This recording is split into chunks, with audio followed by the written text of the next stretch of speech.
Biz mümkün bayağı şaylap atkan mezgilde gerekli, tiyişli kişini şaylay almay atkanımızın sebebi kanday almay atatokşayız. Bize şaylay odası düşünmeye kaldık. Kimdi şaylayımız degen diyor. Ama bu şaylay çındığında bu tando. Bu tando. Biz tandaşımız gerek. Neye tandayız? Biz gelecekte Kırgızistan'ın takdırın 5 yılga uşul kişilerдің koluna ötkörüp versek jarayip eken, bunun akılı kanday oldu eken, göz karaşı kanday oldu eken, baskan turganı kanday oldu eken, kolu tutkak emes mi, halk kazınasına, memleketin kazınasına kol salgan emes mi, mıyzam buzuları çok beken, savattуулuğu жетişli derecede oldu eken, sen mıyzam çıgaruucuyunu, bu mıyzam çıgaruucu dep atalып atkandan keyin, Жогорку Кеңеш элдин өкүлү катарында эмес, Жогорку Кеңеш ошол мыйзам чыгарган жыйын. А мыйзамды кантип чыгарат? Мыйзамды кара күч менен чыгара албайт. Мыйзамды байлык менен чыгара албайт. Мыйзамды акыл менен, мыйзамды турмуштагы топтогон тажрыйбасы менен чыгарат да. Кандай дейсиз? Анан атын жаза албаса, өмүр баянын жаза албаса, кандай сезимдер менен шайлап коюп атабыз? Бул биздин бала экен. Ушул биздин кыргыздын түбүнө жетет, мен ачык айтайын. Ушул түбүбүзгө жетет. Натыйжада эмне болуп атабыз? Натыйжада кошуналарга кол болобуз, садакалар. Ушуну түшүнбөй келдик, түп түшүнбөй койдук да. Биздин кендирибизди кесип аткан маселе өзүңдүкү дастарханыңа бир кесип нан да салып койбойт. Ушуну түшүнбөй койдук. Кур намыс, жалган сезим. Абсолютно ешкимге кереги жок. Bir сезимдер менен ушундай болуп атабыз. Азыр мага эжекем сыртта турганда айтып па, келип учурашып амандашып, экинчи жолу сизди көрүп атам дейт. Биринчисини мен тууганым болуп, Жусуп Абдрахманов эстелик тургузганыңызда көрдүм эле дейт. Бул 2011-жылы болгон окуя. Жусуп Абдрахмановдун ошол 110 жылдыгына, туулган 110 жылдыгына эстелик келип тургузганыбызда мага ысык көлдөгү туугандардын көбү айтты. А эмне ушуну шайлоого чейин тургузган жоксуз? Шайлоо мезгилинде тургузганыбызда биз сизге добуш берет элебиз. Мен антип тургузбайм. Добуш берсең мен тургузбайм. Жок. Мен Россия Федерациясында окугам союздун мезгилинде. Тверь мамлекеттик университетинин тарых факультетин бүтүргөм. Менин дипломдук ишим ошол Жусуп Абдрахманов жөнүндө болчу. Мен ошол студент мезгилимде айтчу элем. Аллах аман коюп, аман эсен окууну бүтүп барсам, мен ошол Жусуп Абдрахмановго, Абдыкадыр Орозбековго, Баял Исакеевке, Исхак Разаковго эстелик тургузам деген үмүтүм, балалык кездеги үмүтүм бар. Ошол үмүтүм ишке ашып, ошол Рухордо деген жерге келсем, сунуш кылдым мен.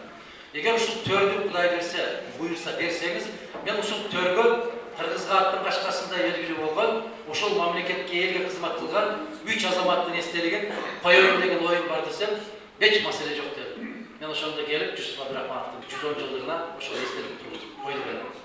Ал кезде кызы тирүү эле. Эжекебиз ыйлап, ушунчалык ыйлап өзүнөн кетти. Ушунчалык ыраазы болуп атасын деп.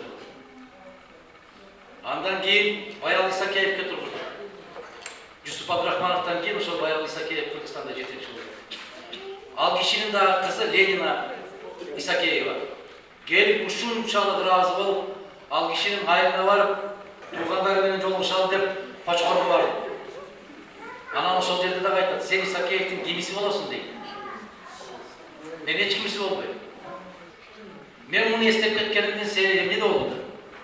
Ушул биз кечеки күндө биздин ата бабаларыбыз эч кимдин көзүн карабаган, бирөөнүн кол сунуп бирдеме сурабаган, кайрчылык кылбаган, кадыр барктуу, үйүбүзгө жылан кирсе дагы оозуна ак куюп, анан кийин узатып койгон кыргыз бүгүн келип майдаландык да көрүнгөнүн колун карап отурабыз. Бул эмне берет экен? Чайды кайерден берет экен? Чайымды кайдан ичебиз? Деген сезимдер менен тандоо жок болуп, ким акча берсе ошону шайлап ушул күнгө келип отурабыз. Программаны сиздер угуп атасыздар, телефондон көрүп атасыздар. Кыргызстанды түрөп кыдырып бул 7-чи область биз ысыкөлгө келгенибиз. Буга чейинкinin бардык айтып келгендерди көрдүңүздөр. Уктуңуздар, кабарыңыздар бар. Конкреттүү суроо болсо бардыгына жооп бергенге даярбыз. Мына ошондо чогулуш кызыктуу өтөт. Ар бириңиздерди кызыккан суроо болсо, тарттын бастап бере берсеңиздер болот. Адырхан күн öte çoğun köylü koşuldu. Aytıp geldi. Bulutlarımız için en birinci düşmanımız böyle var. Anda şunu oturup bir oyla geldim da. Eğer benim çoğun kızım köylü durmuşta çıksa, oğlum arpasından gelin olsa, ecem kızı koydun gelin olsa, karındaşın narındı gelin olsa, inim çüydün kıyalası olsa, Allah'ın faltları kandı olur, özüstük olup kalınca özüstük oluyor. Bütün Kırgızstan olur. Bütün Kırgızistan'ın Kırgızlar olur.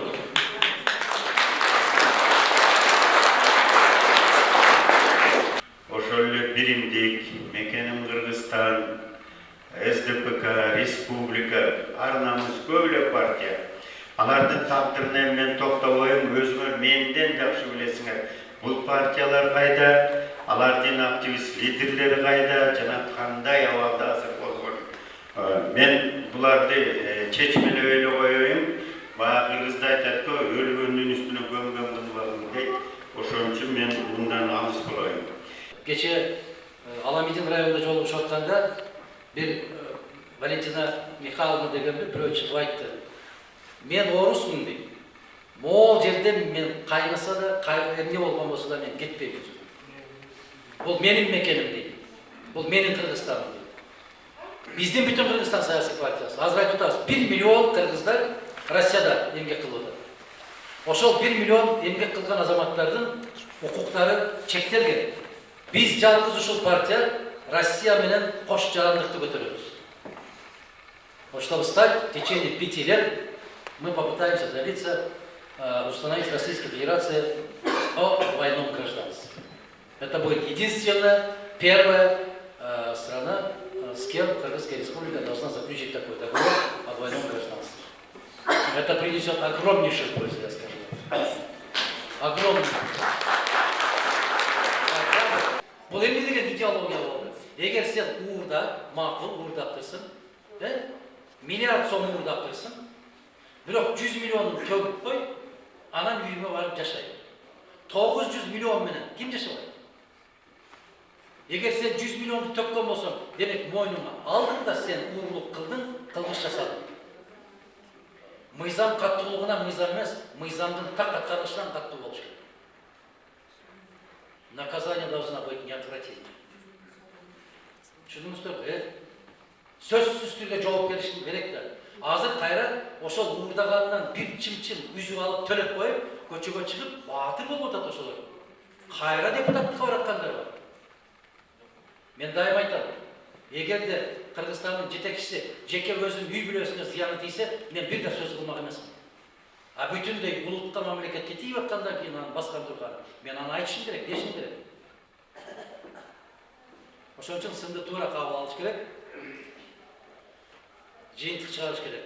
Муну качан арзандайт деген сөзүңүзгө мен ушинтип жооп берем. Кудай кааласа, тышкы саясатыбызды ордуна келтиргенде арзандайт. Мыйзамда каралбай калса, ушуларды биз карап жазышыбыз керек. Заман өзгөрүп турат. Ошого жараша мыйзам жазабыз. Ушу гана убада беребиз. Кудай кааласа, канаттууга кактырбай, турушуктууга чокутпай, калкалап, сиздердин кызыкчылыгыңыздарды коргойбуз деген ишенимдүү түрдө убада бере алабыз. Кудай кааласа. Рахмат. Адахан жөнүндө айтып турган болсок, мына Адахан деген Адахан. Жалгыз мына партиялардын арасынан ушу бетке айтып кетет. Эгерде жанагында кемчиликтер болсо, эгерде жерин баарын сатып ийсе, жолдорунда турат, камабай кандай болсо. Кана камаган.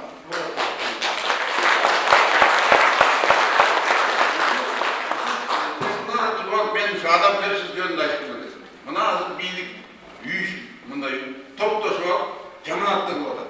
Бирок учурунда садыр камалганда кыйкырып чыккан Адахан болчу. Эмнеге камап атасың? Чындык үчүн камап атасың. Атасы өлдү, энеси өлдү. Жиберип коюңар, топурак салсын деп. Кыйкырган Адахан болчу. Мына телевизор деп атат. Күчтүү парламент болсо, мисалы деген мен деле ошакта отурсам, мен эч ким мындай чукулабаса иштебейт, жүрөм, ары бери басып. Антип тияк биягын айтып турганга киш керек да, урматтуу балдар. Мына ошону биз азыр деген силерден бир өтүнүч, ушундай күчтүү партияны шайлайт. Dayançilerge yollar şıdır olsun, yoldaşlar kıdır olsun. Oylagan oy maksatlarga jalpı Kırgızstandın kızıkçılığı üçün sizlerge Hudaý sizden jolup bersin. Жақсылықтарда жолығышалы. Аманшылықта.